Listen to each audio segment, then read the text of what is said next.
불교계가 코로나19 극복에 모범적으로 대응하면서 한국 불교에 대한 긍정적인 인식이 높아졌다는 조사 결과가 나왔습니다.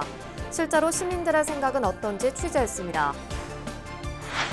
정부의 의료정책 추진에 반발해 의사들이 한 달 가까이 집단 휴진에 나서는 등 우리 사회 각 분야에서 갈등과 대립이 끊이지 않고 있습니다. 우리 사회의 화해와 치유를 위한 불교의 역할, 서로의 차이를 인정하는 화쟁 정신의 실천이 필요하다는 목소리가 힘을 얻고 있습니다. 9호 태풍 마이삭으로 인해 문화재 24건이 피해를 입은 것으로 집계됐습니다. 이번 태풍으로 범어사 대웅전 벽체 일부가 탈락했고 청도 대비사 대웅전 용마루와 내림마루 기와가 파손되거나 누수가 발생했습니다. 우리 시대에 사라져가는 효의 의미를 되새기고 승가와 재가의 공동체 정신을 회복하기 위한 불교계의 노력이 꾸준히 이어지고 있습니다. 문화재 당국이 경주에서 신라시대 고분을 발굴하는 과정에서 금동관과 금귀걸이 등 온전하고 화려한 장식 유물이 대거 드러나 주목을 받고 있습니다.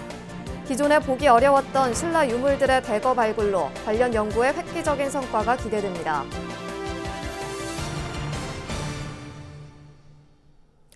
여러분 안녕하십니까? 9월 5일 토요일 BBS 뉴스입니다. 불교계가 코로나19 극복에 모범적으로 대응하면서 한국 불교에 대한 긍정적인 인식이 높아졌다는 조사 결과가 나왔습니다. 실제로 시민들의 생각은 어떤지 BBS 불교 방송이 거리로 나가 직접 물어봤습니다. 첫 소식 정영석 기자가 전합니다. 코로나19 사태 이후 국민의 아픔을 함께 나누고 극복에 앞장서온 한국 불교에 대해 국민들의 인식에도 변화의 조짐이 나타나고 있습니다. 여론조사 연구 분석 기관인 목회 데이터 연구소가 지난 6월 엠브레인 트렌드 모니터가 실시한 종교 관련 대국민 인식 조사를 분석한 결과 불교에 대한 긍정적 이미지가 많은 것으로 나타났습니다. 불교에 대한 응답자들의 생각은 온화하다, 절제적이다, 따뜻하다라는 긍정적 이미지가 주를 이뤘습니다. 반면 개신교에 대해선 거리를 두고 싶다거나 이중적, 심지어 사기꾼 같다는 부정적 이미지가 많았습니다. 실제 시민들의 생각은 어떠할까? 대부분이 코로나19에 대한 불교계의 선제적 방역 조치를 높이 평가했습니다. 기독교보다는 그래도 종교적으로 조금 많이 이렇게 대지지 않나, 많이 따라주시지 않나라는 생각이 들긴. 불교계가 국가적으로 어수선한 시기에 국난 극복의 의지를 한데 모으는 데 앞장선 것도 깊은 인상을 심어줬습니다. 제가 기독교인이라 해도 하지만 어쨌든 종교 자체가 약간 정적인 종교잖아요. 기독교나 다른 거에 비해서.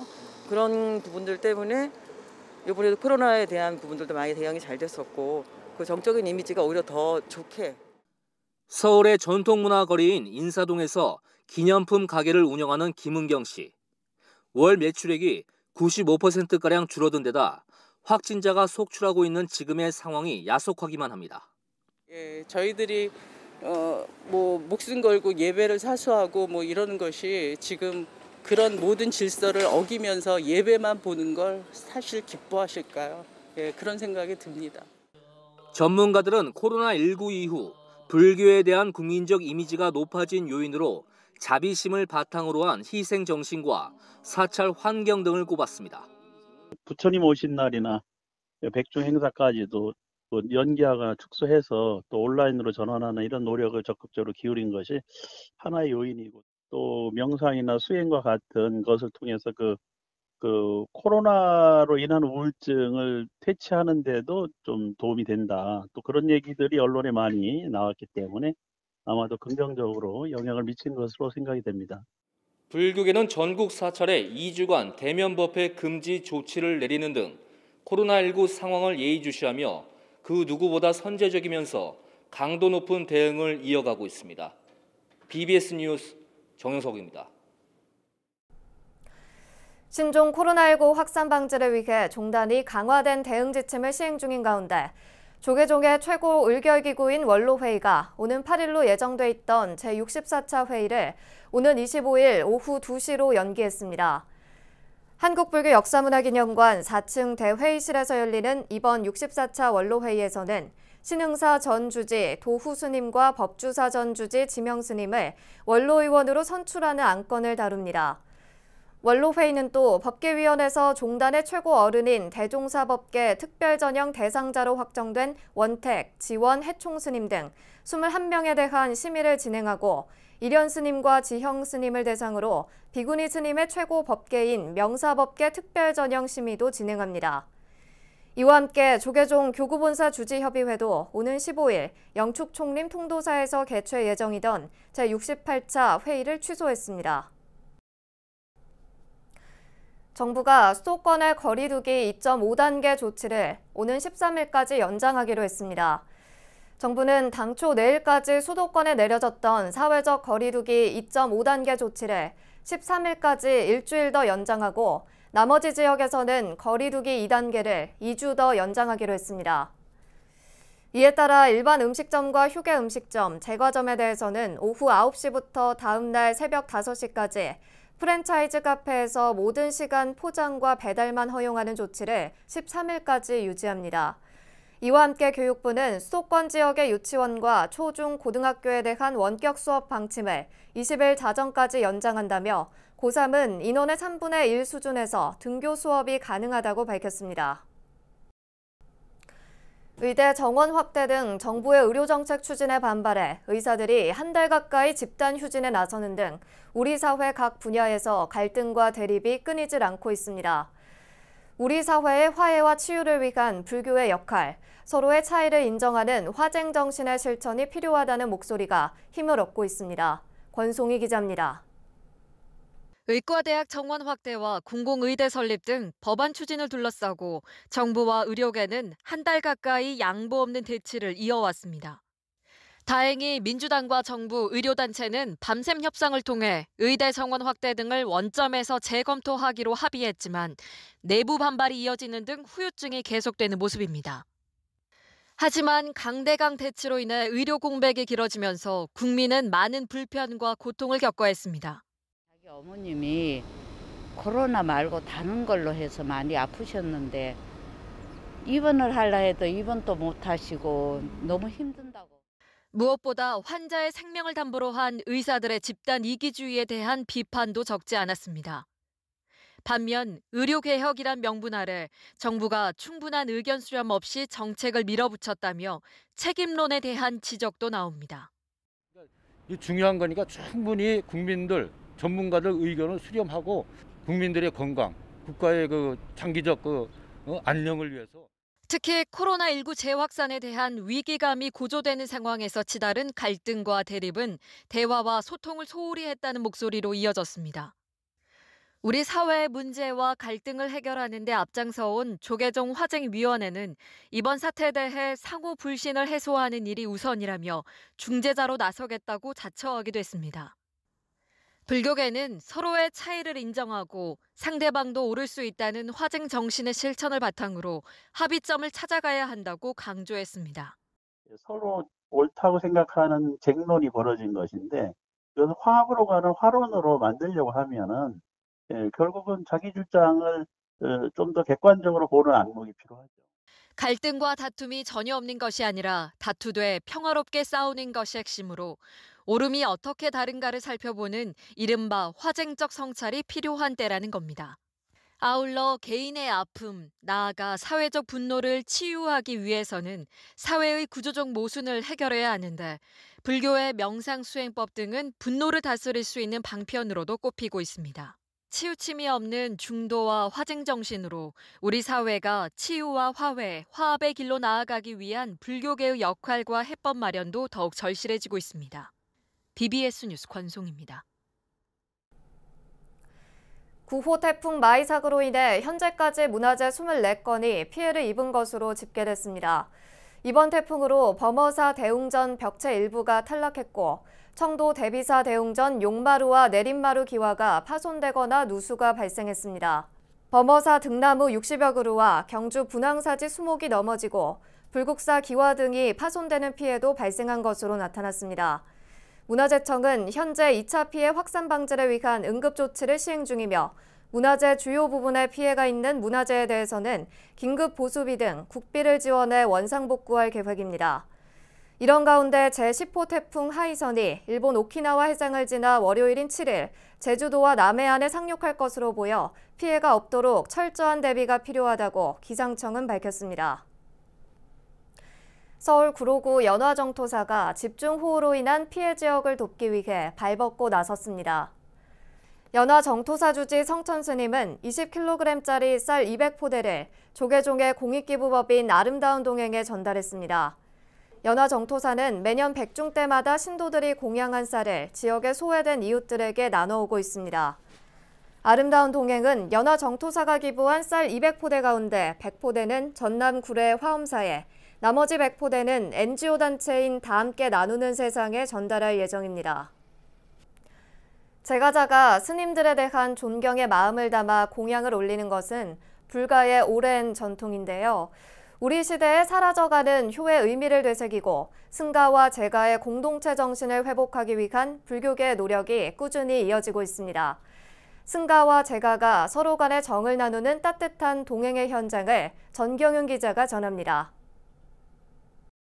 제가자들이 스님들 앞에 나란히 서 있습니다.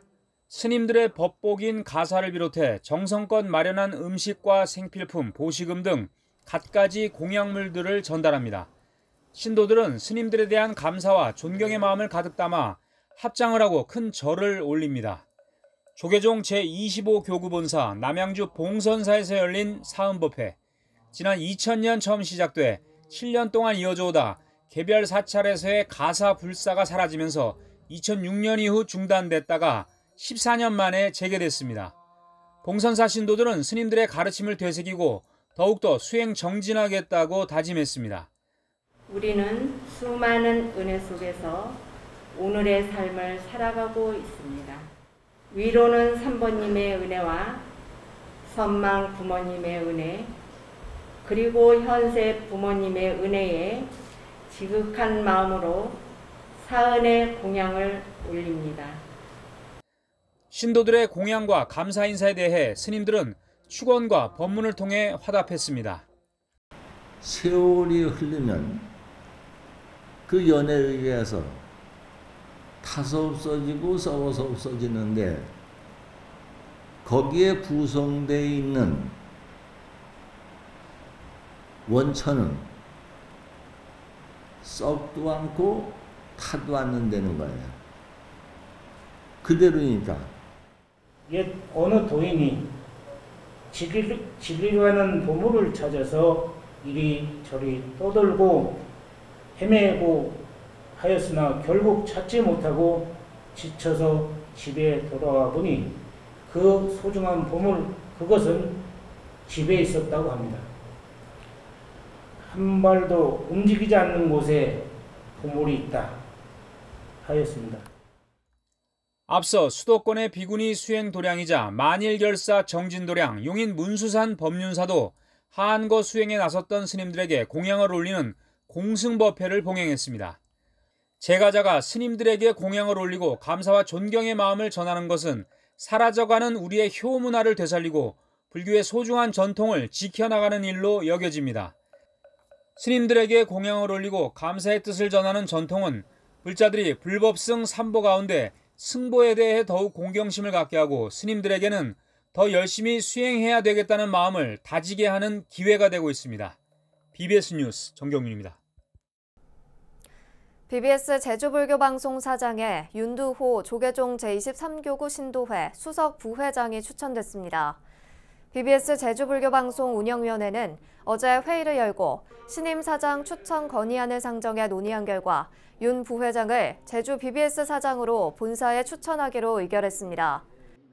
BBS 비전인 깨치미 소리 나누는 기쁨과 우리 것을 새롭게 만들어가는 방송 건설의 작은 보탬이 되기 위해서 제가 감히 지원을 했습니다. 사장으로 추천된 윤두호 수석 부회장은 제주 남영고 교장, 제주도의회 교육의원, 동제주 종합사회복지관장 등을 역임했고 현재 조계종 제23교구 신도회 수석 부회장을 맡고 있습니다. 문화재 당국이 경주에서 신라시대 고분을 발굴하는 과정에서 금동관과 금귀걸이 등 온전하고 화려한 장식 유물이 대거 드러나 주목을 받고 있습니다. 기존에 보기 어려웠던 신라 유물들의 대거 발굴로 관련 연구에 획기적인 성과가 기대됩니다. 박성용 기자가 보도합니다. 1500년 전 신라시대 귀족들은 돌아가신 망자의 장례를 어떻게 치렀을까? 이 의문을 풀고 신라시대 연구에 획을 그을 의미 있는 발굴이 최근 경주에서 진행됐습니다. 문화재청과 경상북도, 경주시가 함께 진행하고 있는 신라환경 복원정비 사업이 이루어지고 있는 경주 황남동 120-2호 고분입니다. 바로 이곳 고분에서 신라시대 것으로 추정되는 금동관과 금동신발, 금귀걸이, 가슴걸이와 허리띠, 팔찌까지 무덤 주인이 숨질 당시 착용한 화려하고 다양한 금은 장신구들이 매장 당시 그대로 세상에 드러났습니다.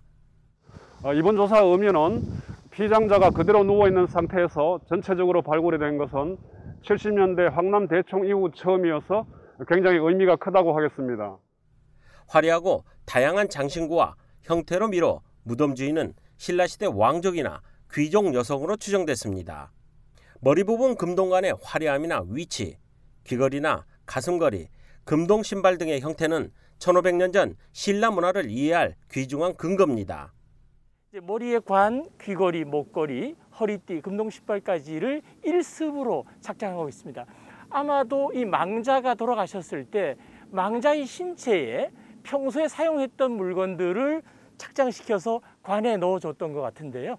결국 이 착장 방식을 통해서 신라 사람들이 망자에게 어떻게 장신구를 착장시켰는지를 보여주는 아주 중요한 근거 자료를 획득했다, 이렇게 볼 수 있겠고요. 문화재청은 이번에 드러나는 유물들이 다른 고분의 발굴 작업과 맞물려 적지 않은 연구 성과로 전망했습니다. 향후에는 출토된 유물을 빨리 수습하여 보존 처리를 하고 출토 유물의 분석과 발굴 조사를 계속 이어갈 예정입니다. BBS 뉴스 박성영입니다. 조선시대 목조불상 등 불교 문화재를 비롯한 우리 문화유산들에 담긴 정보들을 자연과학적 측면에서 해석해보는 특별한 전시회가 마련됐습니다. 국립중앙박물관은 코로나19를 감안해 빛의 과학, 문화재의 비밀을 밝히다 특별전을 온라인 영상으로 먼저 공개했다고 밝혔습니다. 국립중앙박물관 보존과학부에서 준비한 빛의 과학, 문화재의 비밀을 밝히다 특별전은 첨단 과학으로 밝혀낸 문화재의 숨겨진 비밀을 주제로 국보 제91호, 기마 인물형 토기 등 총 57건 67점을 선보이고 있습니다. 특히 조선시대 목조 석가불좌상의 경우 CT조사 결과 불상 안에서 다양한 종이와 직물, 복작물을 담는 후령통 등이 발견돼 관심을 모으고 있습니다. 특별전 영상은 국립중앙박물관 홈페이지에서 확인할 수 있고 전시는 박물관이 재개관하는 시점부터 오는 11월 15일까지 국립중앙박물관 특별전시실에서 진행됩니다. 지루한 장마가 끝났지만 잦은 비와 폭염이 지속되고 있는데요. 이처럼 고온 다습한 날씨에는 식생활에 더욱 신경을 써야 합니다. 여전히 음식이 상하기 쉬운 만큼 식중독이나 수인성 감염병을 조심해야 하는데요. 특히 채소는 깨끗이 씻고 과일은 가급적 껍질을 벗겨 먹는 게 좋다고 합니다. 김호준 기자가 보도합니다. 식중독은 기온 습도가 모두 높은 무더위에 발생하기 쉽습니다. 여름이 지나갔어도 요즘 같은 늦여름 폭염에 철저한 음식물 관리가 필요한 이유입니다. 그때 철은 여름이 아닌데도 그러니까 토사광난 그런 거였지. 예, 생선 같은 것도 그냥 사서 그냥 웬만하면은 그냥 금방 먹고 냉동에 오래 두지 않고. 기나긴 장마가 끝난 이후 채소류와 과일을 섭취할 때는 주의가 요구됩니다. 채소는 흐르는 물에 충분히 씻고 과일은 가급적 껍질을 벗겨 먹는 게 좋습니다. 물바다가 된 지역에서는 오염물질이 묻어있을 수도 있기 때문입니다. 고온다습한 환경에서는 식중독균이 잘 서식하기 좋은 환경이 조성이 되는데요. 올해 같은 이렇게 집중호우가 발생했을 때에는 하천 범람이나 이런 것들로 인해서 재배되는 농작물 자체가 오염균에 의해서 오염될 수가 있습니다. 그래서 이런 경우에는 더 각별하게 주의가 필요하겠습니다. 식중독을 일으키는 대표적인 균으로는 대장균과 포도상구균, 살모넬라균, 비브리오균 등을 들 수 있는데 각각 잘 서식하는 음식이 있습니다. 대장균은 오염된 채소류에, 포도상구균은 덜 익힌 고기나 우유, 치즈, 비브리오균은 어패류에 많이 분포합니다. 오염된 물에 사는 살모넬라균은 비위생적인 달걀 껍데기에도 많습니다. 식중독에 걸리면 설사와 복통, 구토, 무기력감 등의 증상을 나타내는데 경증과 중증을 구분하는 기준은 열이 나는지 여부입니다. 대부분의 경증 식중독 환자들 같은 경우에는 탈수를 예방하는 자가 치료로도 충분한 경우가 많이 있습니다. 그렇지만 혈변이나 고열, 그다음에 고위험군 이런 환자군에 있어서는 빠른 시일 내에 병원에 오셔서 감별 진단을 먼저 받으시는 게 좋겠습니다. 다만 설사와 구토를 멈추려고 섣불리 지사제나 멀미와 구토를 막는 항구토제를 사용하는 것은 위험하다고 전문가는 조언합니다.